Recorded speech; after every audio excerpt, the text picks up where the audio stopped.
Bem, a passagem para a qual eu gostaria de chamar a sua atenção nesta manhã se encontra nessa primeira carta do apóstolo Paulo aos Tessalonicenses, no capítulo de número 1, no versículo de número 4. 1 Tessalonicenses, capítulo 1, versículo de número 4, essas palavras tão gráficas, tão tremendas. Sabendo, amados irmãos, que a vossa eleição é de Deus. Bem, queridos, o título, o tema de nossa meditação nesta manhã é o que a Bíblia ensina sobre a eleição, ou qual é o ensino bíblico a respeito dessa doutrina tão tremenda chamada eleição ou predestinação. Bem, como todos sabem, aqui nessa igreja nós somos calvinistas. Isso significa dizer que nós cremos naquelas antigas verdades escrita, amada, defendida por toda a igreja do Senhor Jesus Cristo ao longo dos séculos, que na verdade são melhor representadas pelo termo doutrinas da graça soberana, e que ensina que Deus e não o homem é soberano em todas as coisas, e que Deus e não o arbítrio, a vontade ou a escolha humana é quem decide na salvação. Que homens e mulheres são salvos não pelo seu arbítrio, escolha, por sua capacidade ou por alguma característica do seu caráter, mas porque Deus, antes mesmo da criação do mundo na eternidade passada, soberanamente decidiu salvar um número imenso, incontável de homens e mulheres ao longo da história humana. E essas doutrinas bíblicas foram, não sei se felizmente ou infelizmente, apelidadas no século XVII de calvinismo. Isso em memória ao grande reformador Calvino do século XVI, na Suíça, que defendeu, que promoveu e que ensinou essas doutrinas de uma maneira tão enfática e tão clara. E elas são representadas, essas doutrinas da graça soberana, naqueles chamados 5 pontos do calvinismo. E aquele primeiro ponto desses 5 pontos diz que todo ser humano, cada homem e mulher, descendente de Adão, até o último dos homens, ou mulher que habitar sobre a face da terra, é, diante dos olhos de Deus, um homem pecador, completamente corrompido, corrupto na alma. Isso não quer dizer, obviamente, que nós sejamos pessoas tão más quanto nós poderíamos ser em nossa vida diária, mas o que essa doutrina sobre a pecaminosidade completa humana quer dizer é que cada departamento de nossa alma foi contaminado pelo pecado. Assim nós somos totalmente pecadores aos olhos de Deus. E aquele segundo ponto desses 5 pontos do calvinismo, tão bem conhecidos por todos aqui, fala a respeito de uma eleição incondicional, que Deus, em seu soberano poder e escolha, elegeu, separou um grande número de homens e mulheres para não permanecerem no seu estado de pecado, mas serem salvos da condenação pelos seus pecados. E essa é uma eleição incondicional da parte humana, isto é, não baseada em qualquer méritos em nós. Sim, ela é condicional da parte de Deus, porque foi baseada na condição de que o Salvador viesse ao mundo e cumprisse toda a justiça e pagasse no lugar daqueles por quem Cristo veio morrer e salvar. Assim, incondicional de nossa parte, não está baseada em nenhum mérito humano, em nenhum elemento de nosso caráter. E em terceiro lugar, esses cinco pontos da doutrina da graça soberana nos informam que a redenção ou a salvação de indivíduos é uma salvação particular. Ou, em outras palavras, que quando o Senhor Jesus Cristo desceu do seu trono de glória e majestade, entrou no tempo e no espaço, e foi aquela cruz de dor e agonia voluntariamente para salvar, Ele fez isso somente por aqueles por quem Ele veio salvar, e não por toda a raça humana, mas por aqueles eleitos pelo Pai na eternidade passada. Daí ser chamado de uma redenção específica ou aplicada particularmente aos eleitos. Então, em quarto lugar, que a graça de Deus é uma graça irresistível, que quando Deus, tendo determinado salvar, enviado o seu Filho para morrer na cruz pelos seus eleitos, no tempo e na vida de cada um deles, se determina salvar essas pessoas, Ele chama de um modo irresistível esses homens e mulheres para virem a Jesus Cristo. É um chamado tão tremendo, que vai para além da resistência humana e da rebelião humana, por isso é chamado de um chamado irresistível, da graça e do amor de Deus, graça irresistível. E por último, que porque Deus se determinou salvar, enviou seu Filho para salvar, chamou seus eleitos num determinado momento para a salvação, Ele então haverá de preservar cada um daqueles por quem Cristo morreu, e nenhum deles se perderá, e assim Ele os preservará fazendo com que cada um dos crentes persevere até o final. Essa é a obra do Espírito Santo em nossas vidas. E estas doutrinas têm sido apelidadas de 5 pontos do calvinismo, mas são chamadas, melhor dizendo, de as doutrinas da graça soberana, que a salvação é pela graça e que é uma obra do Deus eterno e soberano. Bem, queridos, é o que nós haveremos de lidar nesta manhã, com este segundo ponto desses 5 pontos, a chamada doutrina da eleição. Bem, eu devo repetir que essa é uma doutrina bíblica, que eleição é um ensino cristalino, contínuo nas páginas da palavra de Deus. Nós temos a eleição de capa a capa na Bíblia, não é um ensino estranho, pequeno na Bíblia, mas um ensino contínuo. E que essa doutrina tem uma origem na palavra de Deus. A doutrina da eleição tem uma origem na palavra de Deus e não na reforma protestante. Calvino, Lutero, os pré-reformadores, puritanos, eles nada mais do que afirmaram uma doutrina que é visível, clara, basilar e cristalina na palavra de Deus. Uma doutrina crida, uma doutrina que tem sido amada, defendida pelo povo de Deus, pelas igrejas do Senhor Jesus Cristo em todos os séculos. Assim, queridos, nós iniciaremos hoje talvez uma série de 3, quem sabe 4 estudos, lidando com esse tema profundo e tremendo da palavra de Deus. E o nosso objetivo é permanecer na palavra de Deus somente. E seguimos pelos textos e versículos de modo a colher aquilo que a palavra de Deus nos ensina a respeito dessa grande doutrina. Textos que justificam e estabelecem a doutrina da eleição, e assim para que cada um de nós, em nossa congregação, tenhamos claro, em nossos corações, em nossas mentes, o ensino tão claro e cristalino da palavra de Deus sobre a doutrina da eleição. E amigos, como eu disse, a eleição é uma doutrina. Mas o que é uma doutrina? Bem, uma doutrina, ou como a pergunta é, como é uma doutrina estabelecida na palavra de Deus? Como é que nós podemos dizer que certos ensinos, textos, são doutrinários?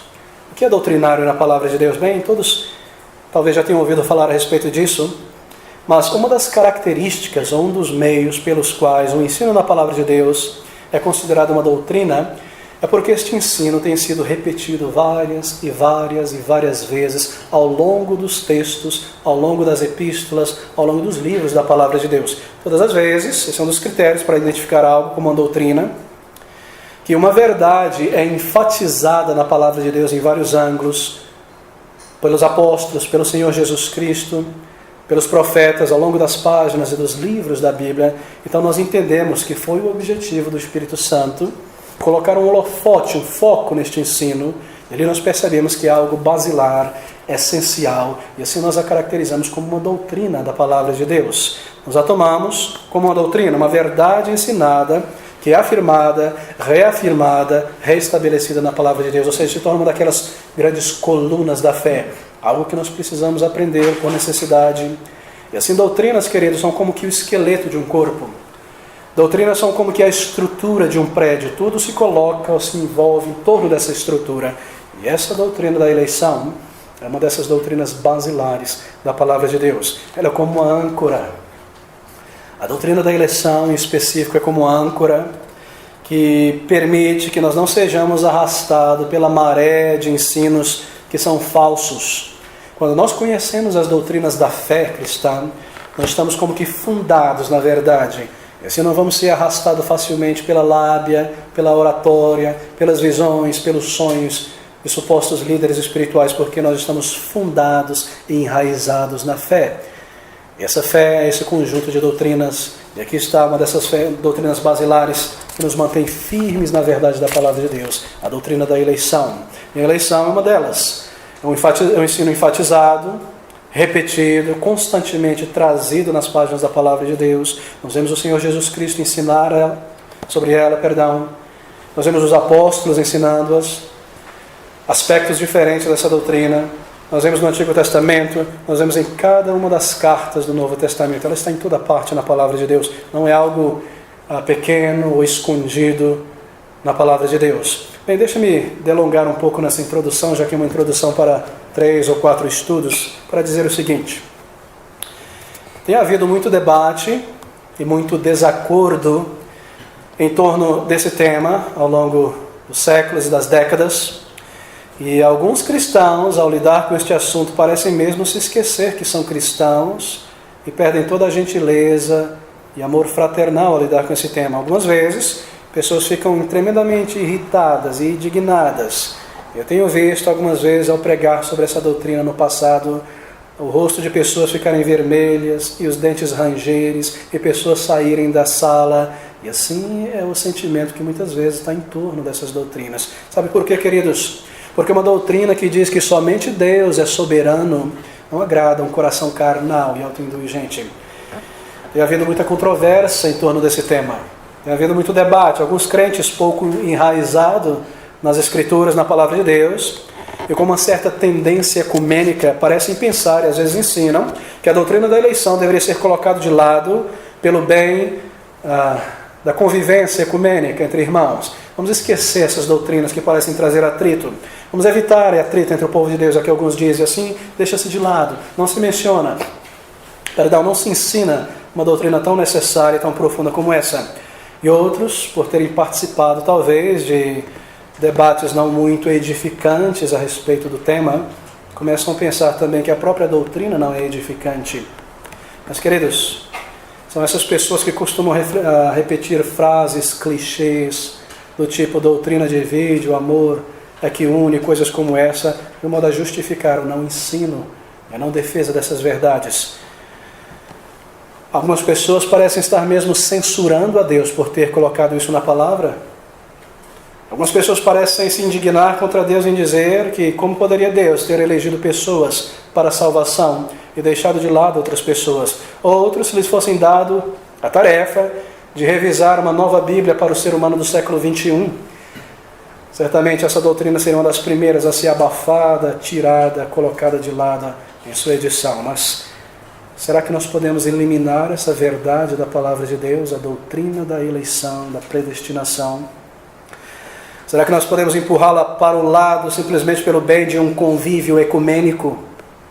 Ou evitarmos atritos com aquelas pessoas que detestam essas verdades na palavra de Deus?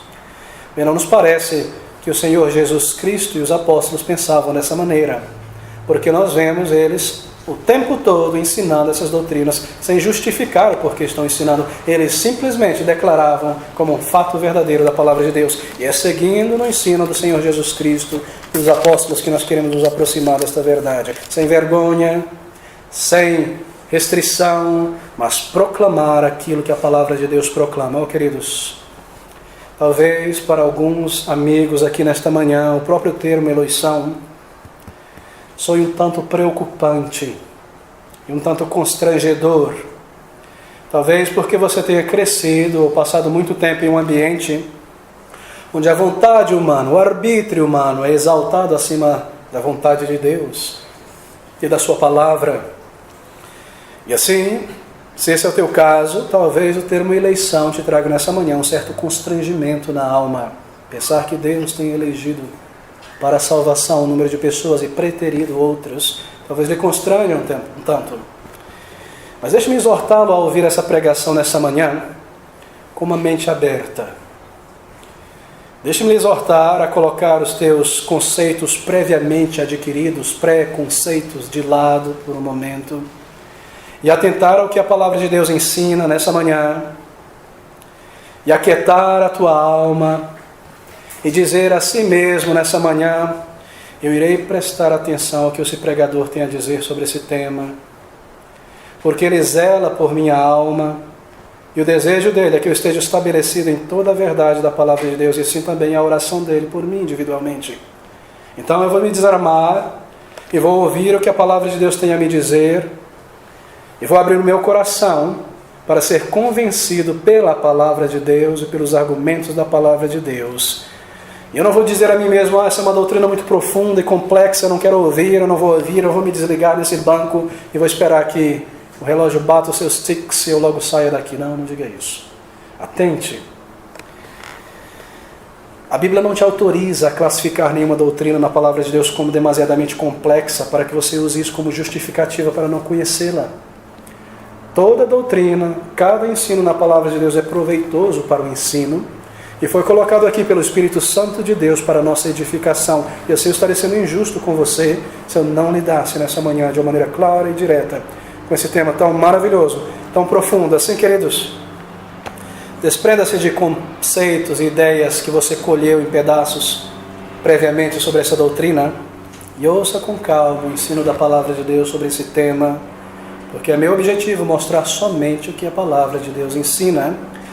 Eu não ousarei entrar em especulações nessa manhã simplesmente para alimentar a curiosidade carnal de alguns, mas permanecer na palavra de Deus e no que ela nos informa a respeito dessa doutrina. Bem, e quando você tiver compreendido estas verdades, Deus te ajudando, é claro, e você misturando fé com o que ouvi nessa manhã, e conforme você ouve com sinceridade, e assim Deus te ajuda e você compreende estas verdades, então não se envergonhe depois de confessar ao mundo o que você crê e de defender a palavra de Deus e de proclamá-la como a verdade de Deus revelada. Confessar hoje que você estava talvez equivocado sobre algo ontem é na verdade um progresso.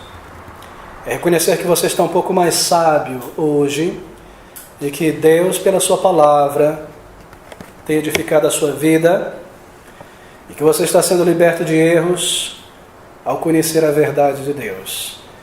Bem, me cabe introduzir com essas palavras por conta da importância dessa doutrina e do ataque, do antagonismo que há contra essa verdade em toda parte, no nosso país e em outros lugares. Mas se por outro lado, querido, ainda devo advertir, o teu interesse por essa doutrina é apenas um interesse de mera curiosidade, eu devo te dizer que tua maneira de agir não é bíblica.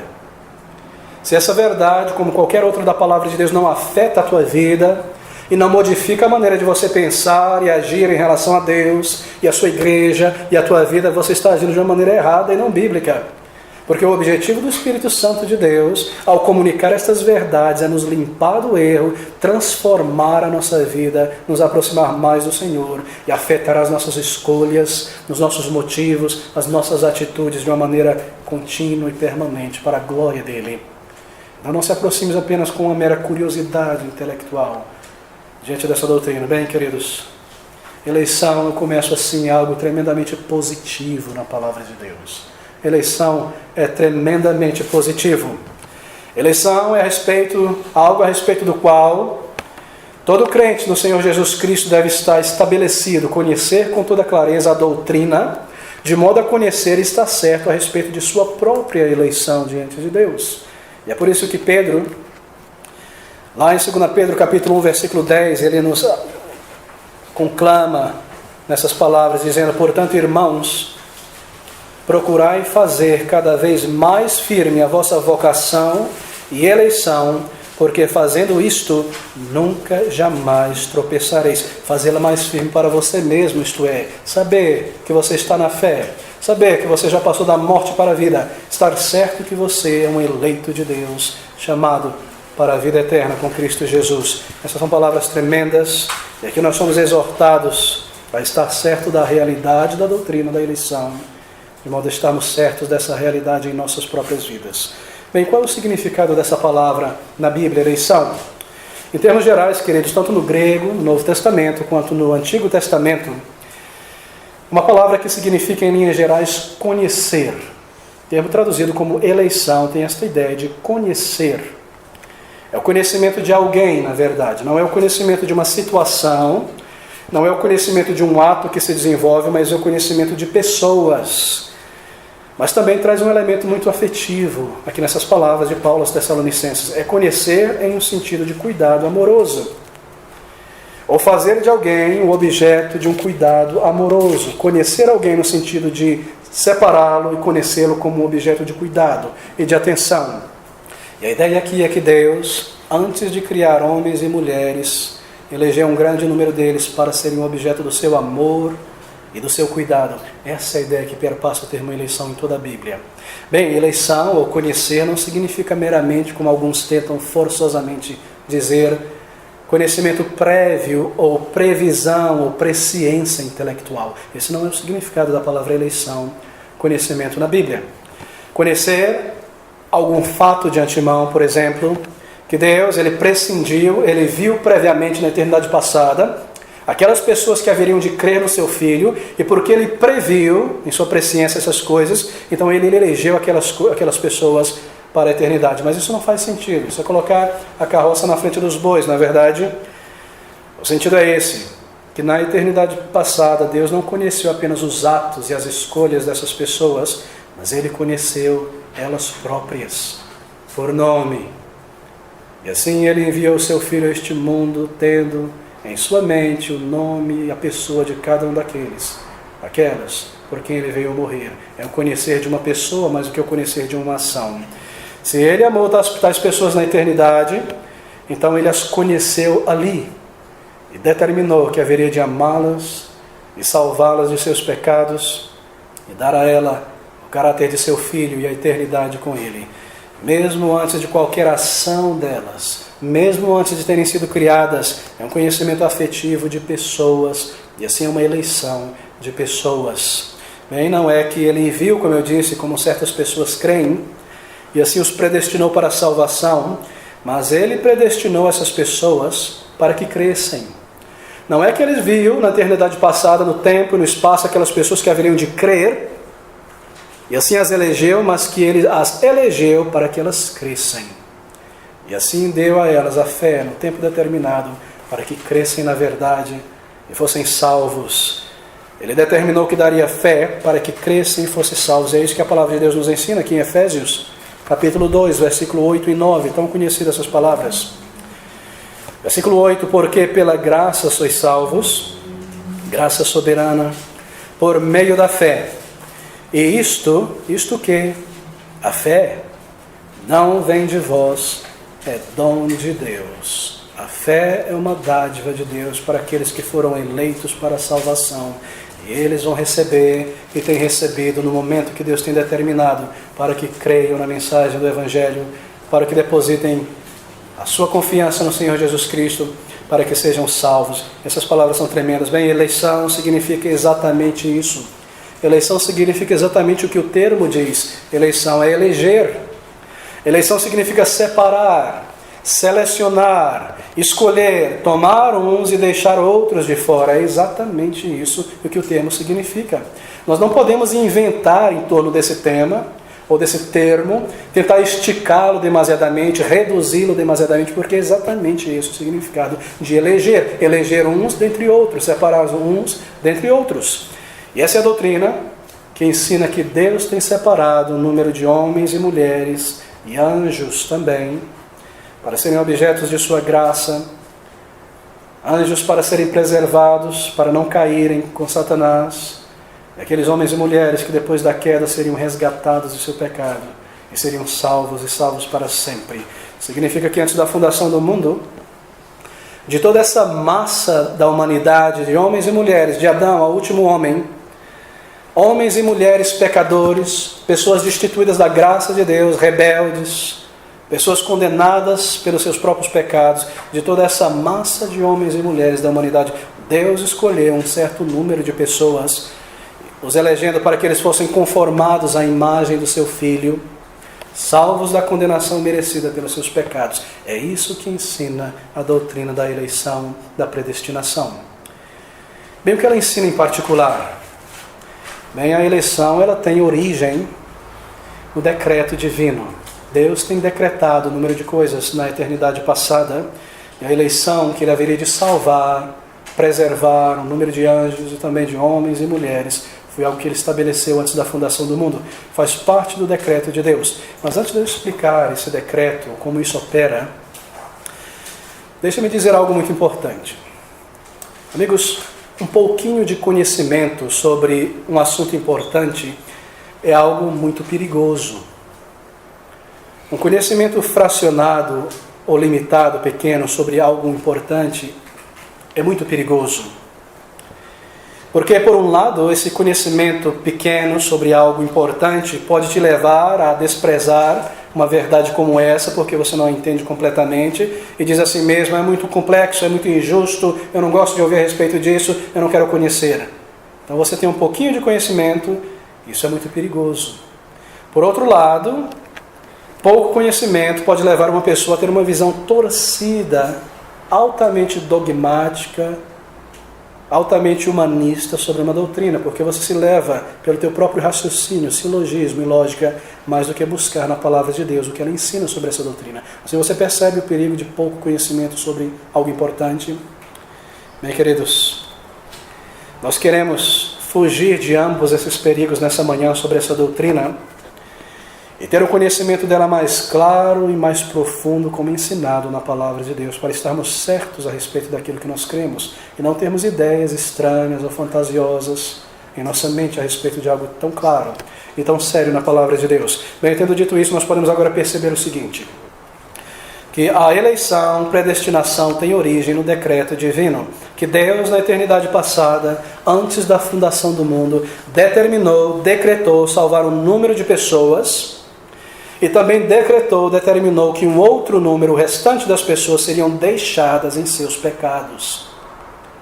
É isso que essa doutrina ensina. Ele decretou salvar da condenação o pecador, um número de pessoas. Ele decretou também punir por causa de seus pecados um outro número de pessoas. Ele decretou que dentre todos os pecadores ele haveria de salvar e resgatar um grande número, e que deste mesmo número de pecadores totais ele haveria de deixar-los em seus pecados. Esse foi um decreto divino. A doutrina da eleição, queridos, não ensina que Deus tenha predestinado alguns para a salvação e outros para o pecado e a condenação. Você percebeu isso? A doutrina da predestinação não ensina, da eleição não ensina que Deus tenha predestinado alguns para a salvação e predestinado outros para o pecado e para a condenação. Não é isso que a doutrina ensina. O que ela ensina é que na eleição, ou melhor dizendo, que na não eleição de alguns para a condenação, Deus foi simplesmente passivo. Ele ativamente, positivamente, da massa total de homens e mulheres condenados, decidiu salvar um grande número, e passivamente não decidiu salvar os demais. Ou seja, a doutrina da eleição é um ensino positivo na palavra de Deus e não negativo. Deus decidiu eleger. Deus simplesmente não os elegeu para pecarem ou para a condenação de seus pecados, mas Ele elegeu uns para a salvação e não aplicou seu amor eletivo em outros. É isso que ensina a palavra de Deus. Agora, a condenação é de fato um ato da predestinação e da eleição de Deus. Assim nós podemos afirmar, espero que isso não soe difícil em teus ouvidos, que Deus sim elegeu pessoas para a salvação e pessoas para a condenação. É esse o ensino cristalino da palavra de Deus. Porque daqueles que não foram salvos, Deus determinou que eles haveriam de ser punidos por toda a eternidade. Assim é um ato positivo ou ativo de Deus, tanto a punição quanto a salvação. Você percebe a diferença? Isso é algo fundamental em nosso estudo nessa manhã e no início dessa série. Eu devo repetir isso. Nós não aprendemos que Deus tenha predestinado homens e mulheres para pecar. Você não encontrará esse ensino na palavra de Deus. Porque se tornaria Deus o autor do pecado e o autor do mal. E essa é uma acusação que pessoas incautas atribuem a Deus. Pessoas que se apoiam mais em seus raciocínios e silogismos do que na revelação da palavra de Deus. A palavra de Deus não nos ensina isso. O que nós aprendemos nas Sagradas Escrituras é que de toda uma massa, mais uma vez, de homens e mulheres condenados, pecadores, condenados todos a uma eternidade banida da presença de Deus, dessa massa completa de pecadores, Deus decidiu eleger um número deles para serem salvos dessa condenação e os demais para serem deixados no estado em que se encontram. Assim a eleição é positiva e não negativa. Espero que você esteja acompanhando, porque isso é algo muito importante. Talvez eu deva me delongar um pouco mais nesse ponto ainda, mas talvez no próximo estudo nós toquemos um pouquinho mais nesse assunto, porque certamente haverá muitas questões ao final desse estudo. Mas, queridos, mais uma vez, apenas um pouco de conhecimento é algo perigoso, porque sempre tem havido pessoas em épocas diferentes que têm argumentado que a doutrina da eleição acusa Deus de injustiça. E eles dizem que se Deus elegeu alguns para a salvação e outros não, então é injusto da parte de Deus, Deus estaria sendo injusto ao fazer isso. Mas, amigos, Essa é uma acusação baseada em ignorância evidente sobre essa doutrina. É uma acusação baseada em um desconhecimento real do que é o Evangelho, do que é a salvação. Porque na Bíblia a salvação não é uma questão de justiça, mas na Bíblia a salvação é uma questão de graça. E se Deus devesse, na questão da salvação, estabelecer tudo, ou basear tudo na questão da pura justiça divina, então todo homem e mulher descendente de Adão seria justamente condenado, porque todos nós somos pecadores por natureza. Assim, salvação não é decidida em uma mesa da pura justiça de Deus.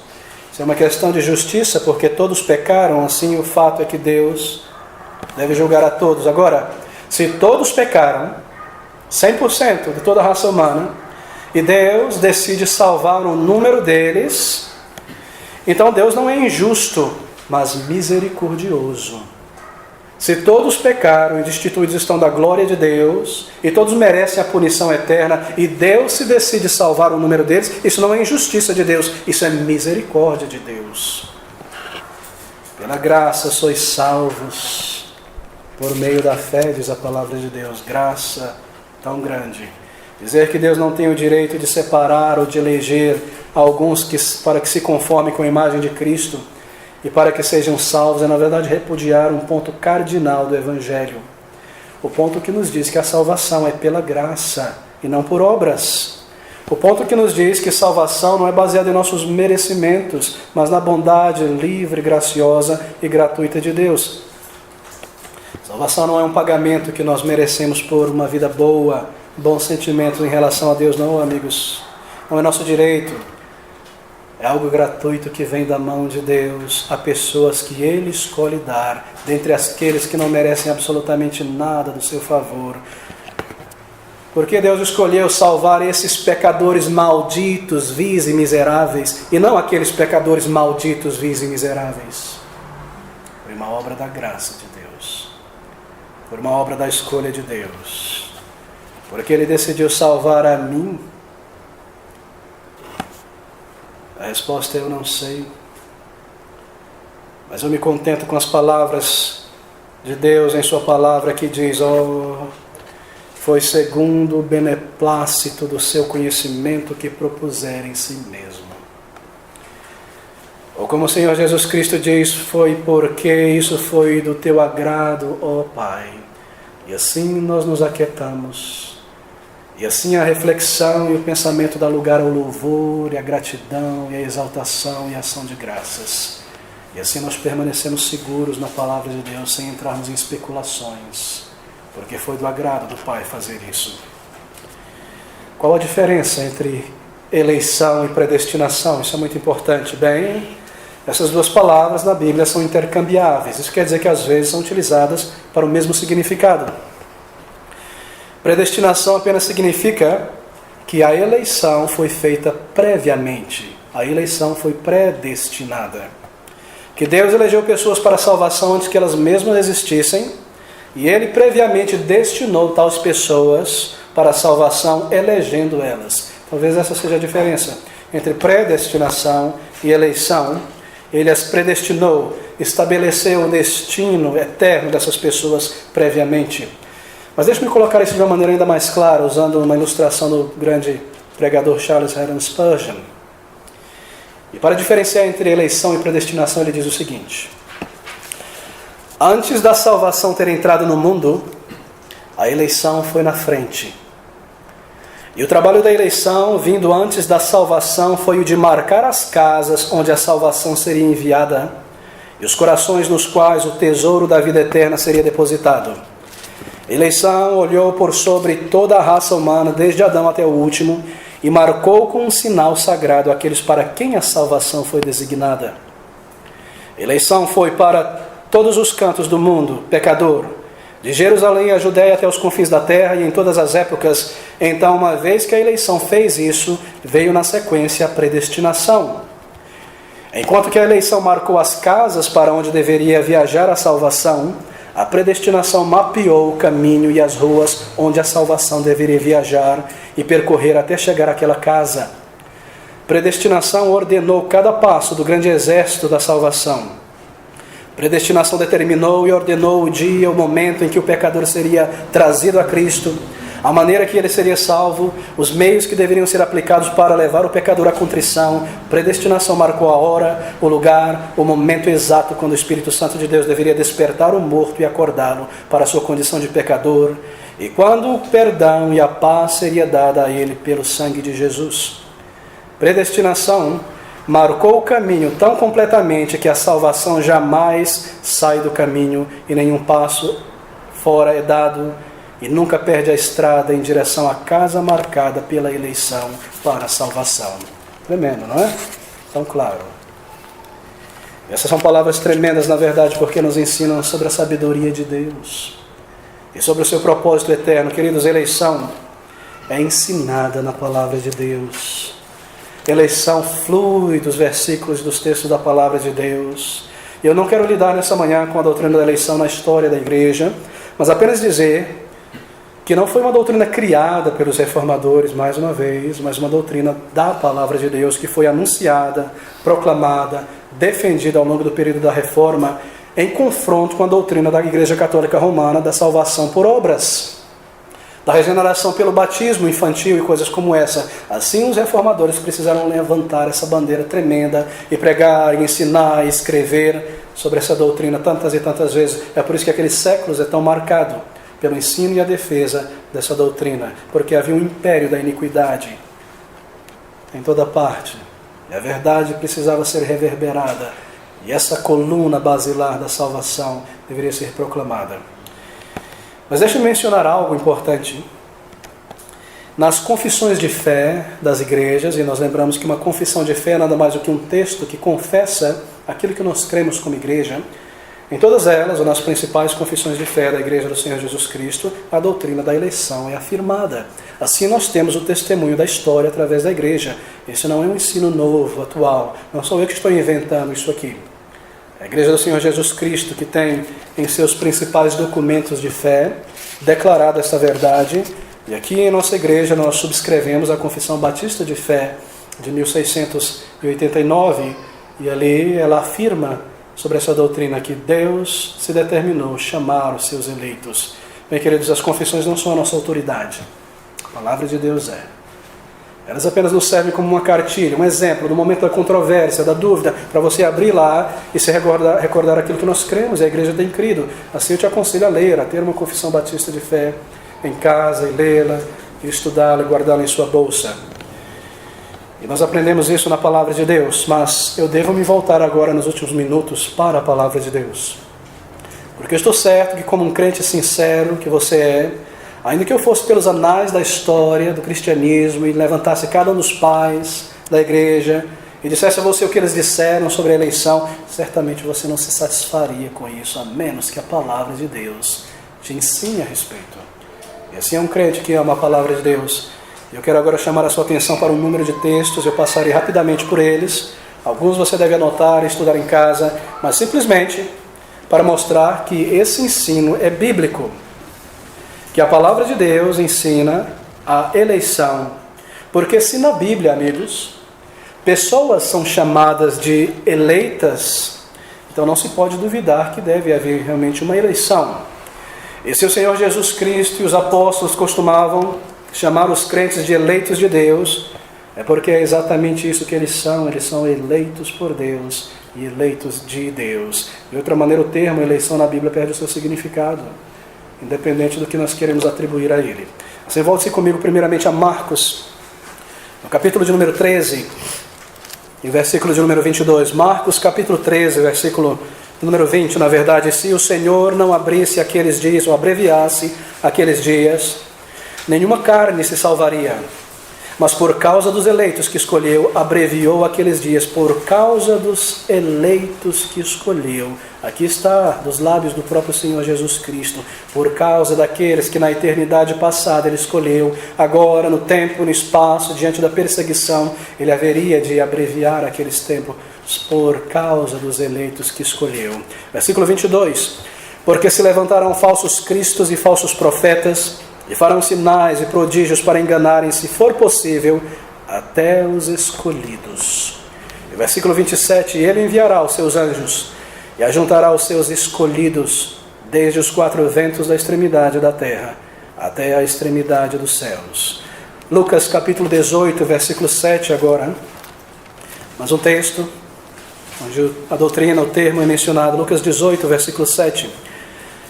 E Deus não fará justiça aos seus escolhidos, que clamam a Ele de dia e de noite, ainda que tardio para com Ele, os seus escolhidos, a justiça e o amor de Deus sobre aqueles que Ele elegeu.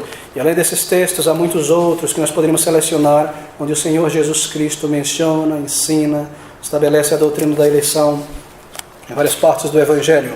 Mas veja agora nas cartas do apóstolo Paulo, Colossenses capítulo 3. Colossenses capítulo 3, e o versículo de número 12. Revesti-vos, pois, como eleitos de Deus, santos e amados, de entranhas de misericórdia, benignidade, humildade, mansidão, longanimidade. Se comporte como alguém que é eleito, como alguém que recebeu a salvação. Tito capítulo 1, versículo 1. Tito capítulo 1, versículo 1. Paulo, servo de Deus e apóstolo de Jesus Cristo, segundo a fé dos eleitos de Deus. Eu fui enviado aos eleitos, ele está dizendo, tanto judeus como gentios, e o conhecimento da verdade, que é segundo a piedade. O mesmo nos escritos de João, lá em 1 João, vários capítulos, e também nos escritos de Pedro, apenas um, 1 Pedro 5,13. 1 Pedro capítulo 5, versículo 13. As palavras do apóstolo pelo Espírito. A vossa coeleita em Babilônia, a igreja, vos saúda. E meu filho Marco, eleito, uma igreja eleita, pessoas predestinadas, pessoas chamadas, o amor, o propósito, a direção de Deus. Tudo na história humana, pela igreja, pelos eleitos. Oh, queridos, de início ao fim, nós encontramos esse ensino. No início da igreja cristã, os crentes não se envergonhavam de chamar uns aos outros de eleitos de Deus, porque eles entendiam muito bem essa doutrina, que foi ensinada pelo apóstolo, pelos apóstolos do Senhor Jesus Cristo e pelo próprio Senhor Jesus Cristo, que a sua salvação foi consequência e resultado de sua eleição, e assim eles eram todos eleitos de Deus. Mas quando nós aprendemos isso, eu apenas mencionei um pequeno grupo de versículos, quando há tantos versículos, o nosso tempo não nos permite. Quando nós aprendemos isso, é de se admirar, não é? Que essa doutrina tenha sido tão esquecida em nossos dias. É de se admirar que com muita raridade você ouça de um púlpito o ensino a respeito dessa doutrina. E que alguns líderes cheguem ao ponto de ensinar que a Bíblia não ensina a eleição e a predestinação. Será que estamos cegos para essa verdade? Ou voluntariamente escolhemos desprezá-la? Há outros versículos que comprovam a veracidade desse ensino. João 15, 16. João capítulo 15, 16. E já vos não chamarei servos.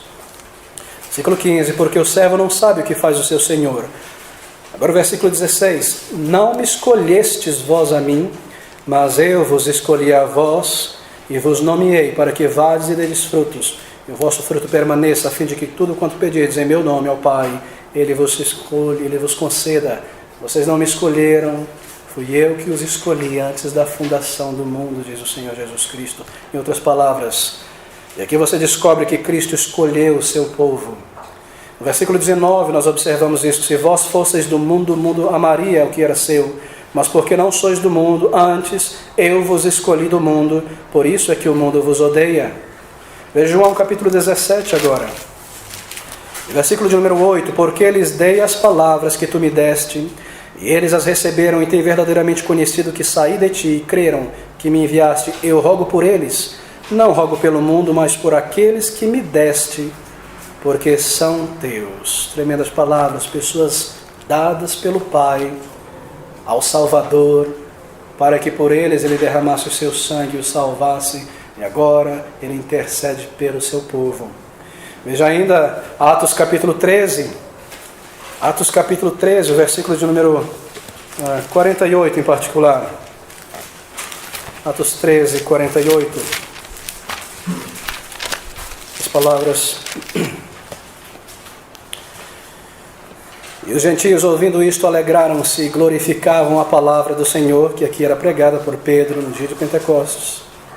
pouco depois, na verdade. E creram todos quanto estavam ordenados para a vida eterna. Somente aqueles que foram ordenados para crer, creram. E eles creram. Eles haverão de crer até o final e serem chamados da morte para a vida. Isso é um fato inegável.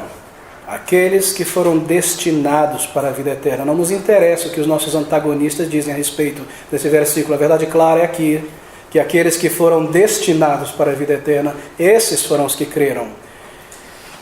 Nós não nos interessa o que é dito em contrário a esta verdade, porque o texto é completamente claro e cristalino. Aqueles que Deus ordenou e determinou, e aqueles que Ele não ordenou naquele dia, naquela multidão, não creram. O nosso tempo é curto, mas Romanos capítulo 8, versículo 29, um texto tremendamente importante. Romanos 8, 29, apenas um versículo. Porque os que dantes conheceu, na eternidade passada, também os predestinou para serem conformes à imagem de seu Filho, a fim de que ele seja por primogênito entre muitos irmãos. Enquanto esse texto existir, queridos, ninguém poderá afirmar que a eleição não é bíblica. Romanos capítulo 11, agora versículo 7. Romanos 11, versículo 7. Pois que o que Israel buscava não alcançou, mas os eleitos o alcançaram, e os outros foram endurecidos. 1 Coríntios capítulo 1, versículo 26, então. 1 Coríntios capítulo 1, versículo 26. As palavras... Porque bem vedes, irmãos, a vossa vocação, eleição, chamado, mesmo termo, que não são muitos os sábios segundo a carne, nem muitos os poderosos, nem muitos os nobres que são chamados, mas Deus escolheu as coisas loucas deste mundo para confundir as sábias, e Deus escolheu as coisas fracas deste mundo para confundir as fortes. Paulo está dizendo àquela igreja: olha entre vós, entre os membros, será que há algum rei e algum filósofo? Não são os grandes deste mundo que ele tem escolhido, mas os fracos, pequenos, para confundir os sábios em si mesmo neste mundo. 1 Tessalonicenses capítulo 1, mais um texto, versículos 5 e 9. 1 Tessalonicenses capítulo 1, o capítulo 5 na verdade, o versículo de número 9. Porque Deus não nos destinou para a ira, mas para a aquisição da salvação por nosso Senhor Jesus Cristo. Tremendas palavras. Será que eu preciso parar por aqui? Eu creio que sim.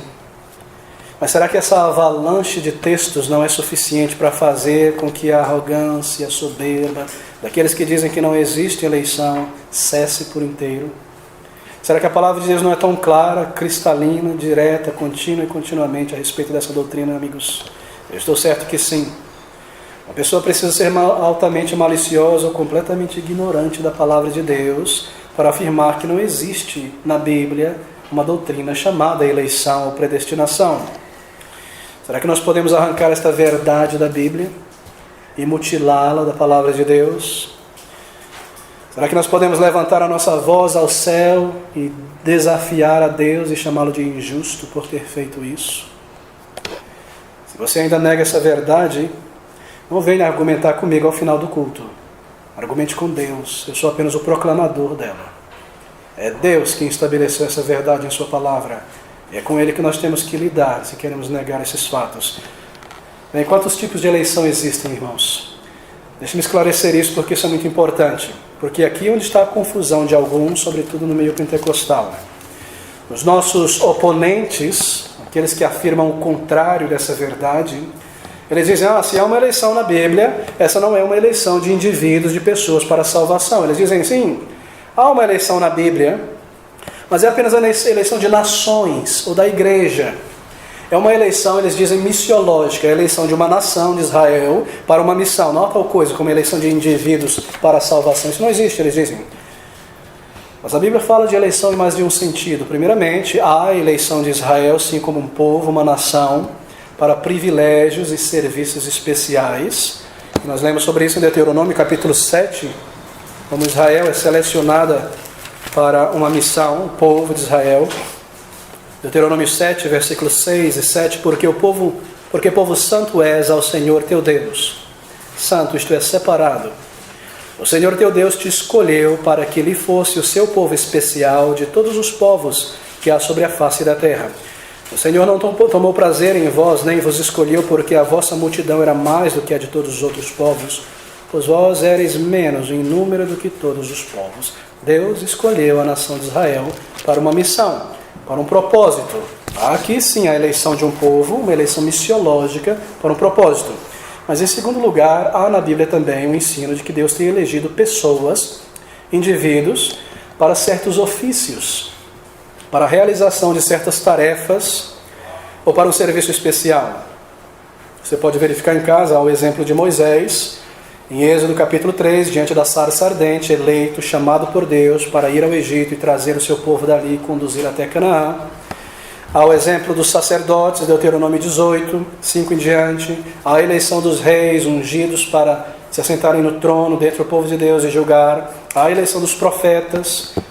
Para os reis, 1 Samuel capítulo 10, versículo 24. Para os profetas, Jeremias 1, 5. E a eleição de apóstolos, Cristo separando entre muitos discípulos, alguns apóstolos, para a obra do ministério, para escreverem as cartas do Novo Testamento e os evangelhos. Mas por último, há um ensino na palavra de Deus, e isso é ensinado com toda clareza, que há a eleição de indivíduos para a salvação. A eleição de indivíduos para serem feitos filhos de Deus, para se conformarem à imagem de seu Filho. O Filho de Deus, o Pai. Mateus 22, versículo 14, apenas alguns poucos versículos, isso é tão claro, é necessário nós afirmarmos isso nessa manhã. Mateus 22, o versículo de número 14, as palavras: porque muitos são chamados, mas poucos escolhidos. Cristo se refere a indivíduos, indivíduos entre uma multidão. Muitos, poucos, o plural, não é? Romanos capítulo 11, versículo de número 5. Romanos 11, 5, apenas esse versículo. Assim, pois, também, agora neste tempo, ficou um remanescente segundo a eleição da graça em Israel, entre os judeus, é claro. Você pode encontrar também em 1 Coríntios 1, 27, Efésios 1, 4, 1 Tessalonicenses 1, 4. Queridos, esta é a eleição de indivíduos. E ela é considerada parte da predestinação, que tais pessoas, sendo eleitas para a salvação, tiveram um destino previamente estabelecido por Deus para que fossem salvos. Bem, nós distinguimos entre eleição missiológica de um Estado-nação, um propósito, e de indivíduos para certos ofícios, mas há o claro ensino da eleição soteriológica para a salvação, eleição de pessoas para a salvação.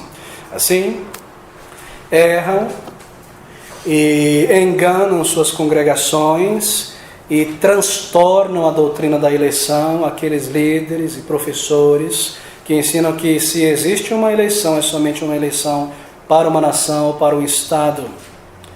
Uma eleição missiológica apenas. Queridos, eleição para salvação é sempre algo pessoal.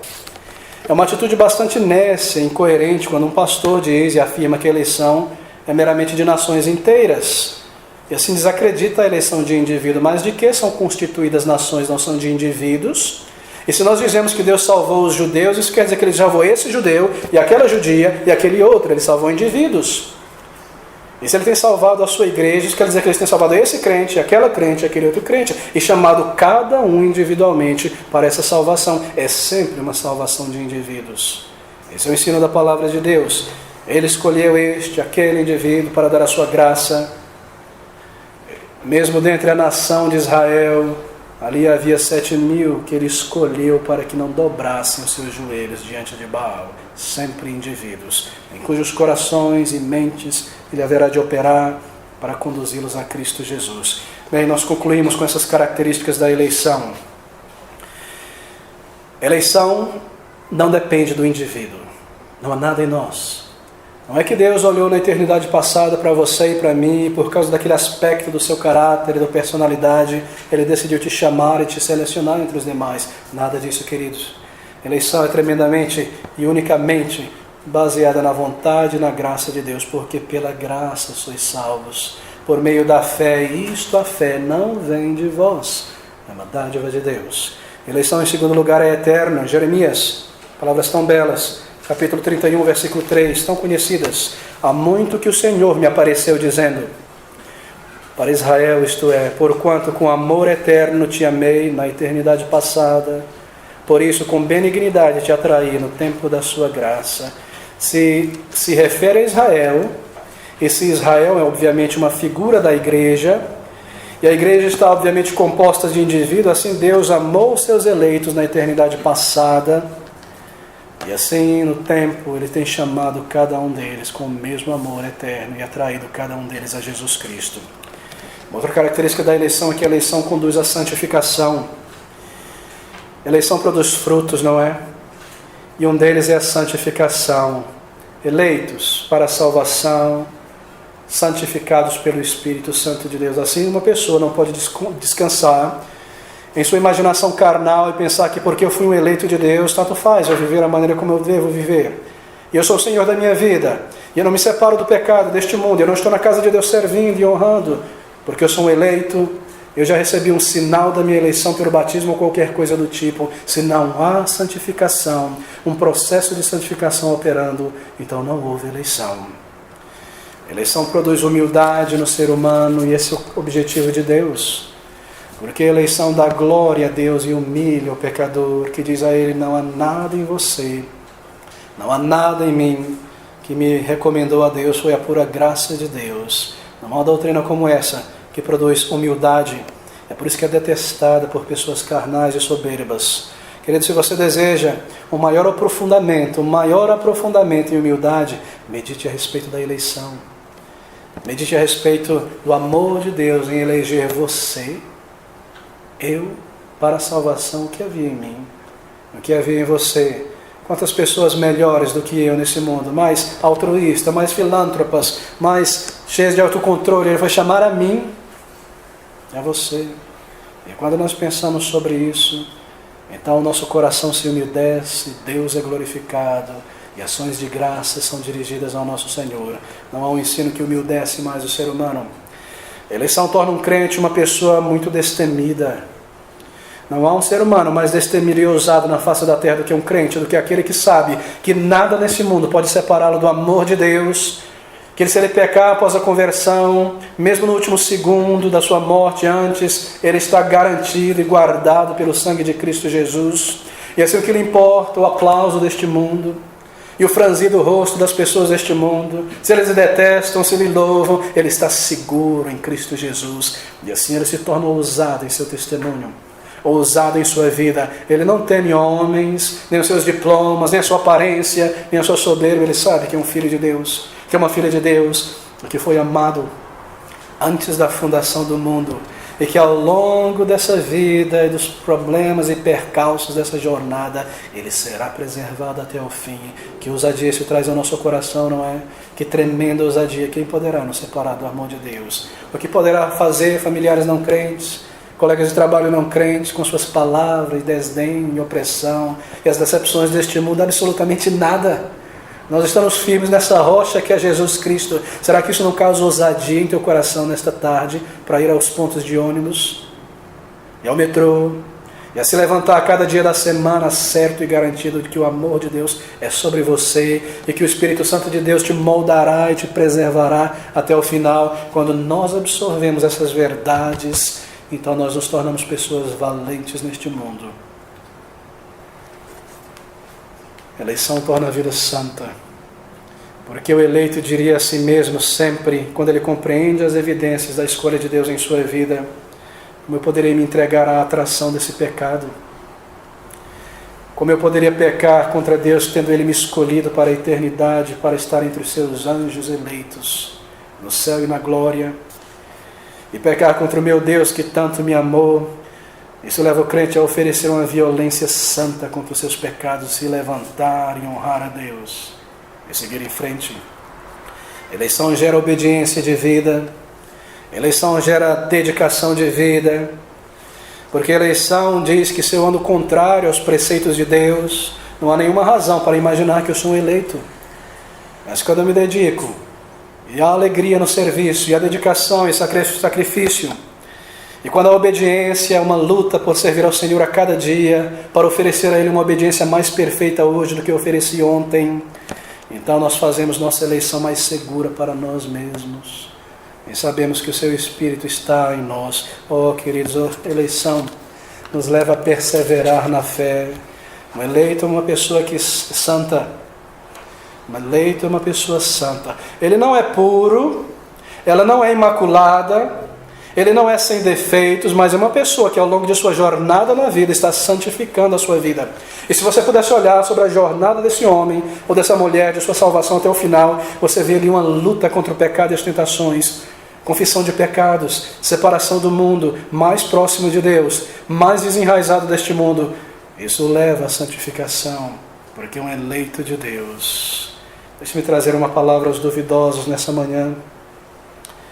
Você que ainda não pode afirmar ter nascido de novo, ter sido salvo. O que essa doutrina produz em tua alma, querido? O que essa doutrina produz em teus pensamentos? Temor. Talvez lhe traga temor porque é provável que você a ouviu erroneamente. Se você não se considera uma pessoa que nasceu de novo e tem temor dessa doutrina, é porque talvez não lhe ensinaram como a palavra de Deus ensina. Ou você tem apenas alguns poucos fragmentos sobre isso que te leva a temer e te leva a dizer consigo mesmo: eu não sei se eu sou um eleito, e porque eu não sou eleito eu não posso me aproximar, não vale a pena, não devo buscar a salvação, eu acho que eu não sou eleito. Oh, queridos, isso é algo tão triste. E tristemente é o caso de milhões de pessoas hoje. Elas dizem: não sei se eu sou um eleito, eu não sinto que eu sou um eleito, assim de que adianta? Eu não creio que serei salvo se eu me aproximar de Deus, porque eu acho que eu não sou um eleito. Mas eu te digo que porque essa doutrina é verdadeira, você pode tomar alento nessa manhã. Porque, se de fato existe uma eleição, e sim existe, então salvação é possível. Porque se não houvesse eleição, e se ela não existisse, não seria possível que pessoas fossem salvas. E o fato de que há um número imenso, incontável, como a areia da praia, como as estrelas do céu, de homens e mulheres que foram eleitos para a salvação, você pode muito bem estar entre um deles. Você pode muito bem ser um deles. Você pode muito bem se aproximar e responder a esse chamado de misericórdia e de arrependimento. Quando a Bíblia ensina que há um número imenso, incontável de homens e mulheres que, embora determinado e numerado, é isso que significa os 144 mil, mas embora tão imenso que são chamados de milhões e milhões e milhões, isso significa que nenhum homem pode contar, é um número tão imenso e determinado. Quando a Bíblia me ensina isso, então você pode se animar nessa manhã e deixar a sua melancolia de lado e se aproximar de Deus, porque você pode muito bem ser um dos eleitos de Deus. E se nessa manhã você pode olhar para dentro de si mesmo e ver os teus pecados, e se há um coração contrito, e se há um coração quebrantado, não fique só no pensamento de que eu poderia ser um eleito. Venha Jesus Cristo, porque Ele veio para curar o coração quebrantado. Você não deve parar e se lamentar no sofá, pensando se eu sou um eleito ou não sou eleito. Você olha a tua necessidade de perdão e olha para Jesus, que é o Salvador, e pela tua necessidade você vem a Ele. Sabe o que você está tentando fazer ao se perguntar se eu sou um eleito? E dizer a si mesmo: se eu simplesmente pudesse saber que eu sou um eleito, e um anjo me dissesse, então eu buscaria a salvação. Você está tentando entrar no céu primeiro, abrir o livro da vida, descobrir se seu nome está escrito ali para poder buscar a Jesus. Mas você não faz isso. Você vê a tua necessidade espiritual.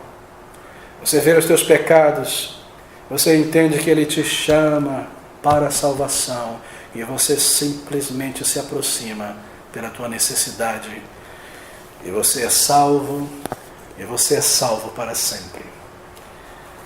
Mesmo com dúvidas sobre a predestinação, se você vier a Jesus Cristo Salvador, Ele não te rejeitará pelas tuas dúvidas. Ele jamais rejeitou alguém que se aproximou dEle. Se é verdade que há um número de pessoas eleitas e predestinadas para a vida eterna, também é verdade que qualquer um que busque ao Senhor em sinceridade pertence a Ele. você será salvo. E você saberá que é um dos eleitos de Deus. Ouça o que Jesus Cristo disse. E creia nele, ouça essas palavras. Aquele que vier a mim, de maneira nenhuma o lançarei fora. Creia nisso. E se aproxime dele. E saiba então que ele te amou e te chamou para a vida eterna. Deixe-me concluir com essas palavras de Romanos. Abra comigo no capítulo 8, versículo de número 20 em diante. Romanos capítulo 8, versículo 20. Aqui o apóstolo Paulo, ele resume em um só fôlego toda a obra da eleição, começando na eternidade, quando Deus amou seus eleitos, e concluindo na eternidade, quando todos nós estaremos com ele na glória eterna. Romanos capítulo 8, versículo 20. Essas palavras, na verdade, lendo do versículo 28, e sabemos que todas as coisas contribuem juntamente para o bem daqueles que amam a Deus, daqueles que são chamados segundo o seu propósito. Porque os que dantes predestinou, ou conheceu, também os predestinou para serem conformes à imagem de seu Filho, a fim de que ele seja o primogênito entre muitos irmãos. E aos que predestinou, a estes também chamou. E aos que chamou, a estes também justificou. E aos que justificou, a estes também glorificou na eternidade. Começando na eternidade, eleição, concluindo na eternidade, glorificação. Se você me perguntasse nessa manhã, como você, sendo um pecador, foi justificado, a resposta é que eu fui eleito. Se você me perguntasse nessa manhã por que eu fui eleito sendo um pecador tão vil, a resposta é que eu fui predestinado. Se você me perguntar por que eu fui predestinado, a resposta é que ele me amou. E se você me perguntar por que ele me amou, bem, eu não tenho nenhuma resposta para te dar. Eu me maravilho e louvo ao Senhor, e o agradeço, e você deve fazer também. E assim, queridos, as palavras devem dar lugar ao louvor e à gratidão. E ao ouvirmos o que o Senhor Jesus Cristo um dia disse, porque foi do teu agrado, ó Pai, assim o fazer. Que Deus nos abençoe e nos ajude.